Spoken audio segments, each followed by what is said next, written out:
എവിടേക്ക് പോണ്?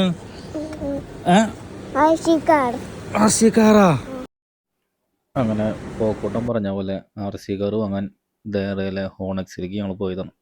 ഇവൻ്റെ 3rd ബർത്ത്ഡേ ആണ് വരുന്നത്. അപ്പോൾ അവന് ഗിഫ്റ്റായിട്ട് RC കാർ കൊടുക്കാമെന്ന് വിചാരിച്ചു.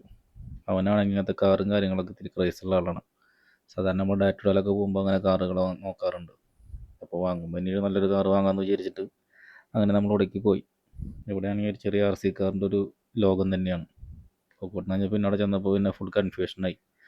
അവന് റാപ്റ്റർ, മസ്താങ്ക് അങ്ങനത്തെ മോഡലൊക്കെയാണ് അവന് വേണമെന്ന് പറഞ്ഞു പറഞ്ഞത്. പിന്നെ ഇവിടെ നമ്മൾ ചെന്നപ്പോൾ അവന് ലാൻഡ് ക്രൂയിസറിൻ്റെ ആ മോഡൽ കണ്ടപ്പോൾ അവന് ഇഷ്ടമായി. പിന്നെ അവൻ പറഞ്ഞു അവൻ അത് മതി എന്ന് പറഞ്ഞിട്ട് പിന്നെ നമ്മളത് തന്നെ എടുക്കാമെന്ന് പ്ലാനായി. പിന്നെ അവന് കളറ് ബ്ലൂ മതി എന്ന് പറഞ്ഞിട്ട് പിന്നെ നമ്മൾ ബ്ലൂ ആക്കി. അപ്പോൾ പിന്നെ ഒരു ബോക്സ് എടുത്ത് അവർ തന്നു. പിന്നെ അതിൻ്റെ കാര്യങ്ങൾ ഒക്കെ അവൻ ചെക്ക് ചെയ്തു. അതിൻ്റെ വർക്കിംഗ് കണ്ടീഷൻ കാര്യങ്ങളൊക്കെ നോക്കുന്നത്. അപ്പോൾ അത് നൈസായിട്ട് കാര്യങ്ങളൊക്കെ ഓക്കെയാണ്. പിന്നെ അതിൻ്റെ ഒപ്പം തന്നെ അതിന് സ്റ്റിക്കറും കാര്യങ്ങളൊക്കെ ഉണ്ടെന്ന് പറഞ്ഞു. അപ്പോൾ അതൊക്കെ അവർ ചെയ്തുതരാമെന്ന് പറഞ്ഞിട്ടുണ്ടായിരുന്നു. അപ്പോൾ നമ്മൾ ഫസ്റ്റ് വിചാരിച്ചത് റൂമിൽ പൊട്ടിക്കാമെന്നാണ്. അപ്പോൾ പിന്നെ വിചാരിച്ച് ഇവിടെ തന്നെ ഒട്ടിച്ച് കറക്റ്റ് ക്ലിയറാക്കി കൊണ്ടുപോകാൻ. പിന്നെ സാധനം പാക്ക് ചെയ്തതിന് ശേഷം പിന്നെ പോക്കൂട്ടം പിന്നെ കയ്യിൽ നിന്ന് വിടുണ്ടായിരുന്നില്ല. പിന്നെ അവൻ തന്നെ പിടിക്കാമെന്ന് പറയലായി. പിന്നെ നമ്മൾ ബില്ലിങ് കാര്യങ്ങളൊക്കെ കഴിഞ്ഞ് പുറത്തിറങ്ങി. പോക്കൂട്ടനാ ഇത് പറഞ്ഞ് മതിയാവുണ്ടായിരുന്നു. ഇത് ഒരുപാട് RC കാർ ഓപ്പൺ ആക്കാൻ പോവാ. മാറി ഞാൻ ഓപ്പൺ ആക്കാൻ വിട് ശരി. നിനക്ക് അറിയില്ലാന്ന്.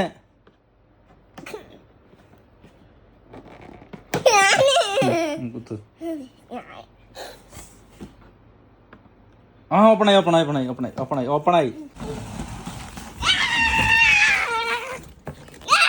വീട് ഞാൻ എടുക്കാന്ന് പറഞ്ഞില്ലേ.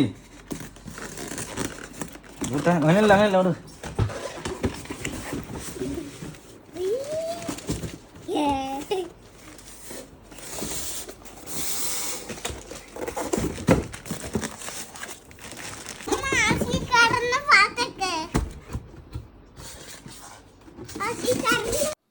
പിന്നെ നേരെ ഞങ്ങളൊന്ന് പാർക്കിലേക്ക് ഒന്ന് പോയി വണ്ടി ഒന്ന് ടെസ്റ്റ് ഡ്രൈവ് ഓടിക്കാനായിട്ട്.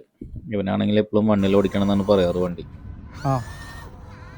വണ്ടി തിരിക്കി ഇങ്ങനെ തിരിക്കി ഇതുമ്മ തിരിക്കി അത് വണ്ടി ഫ്രണ്ടിക്ക് പോ.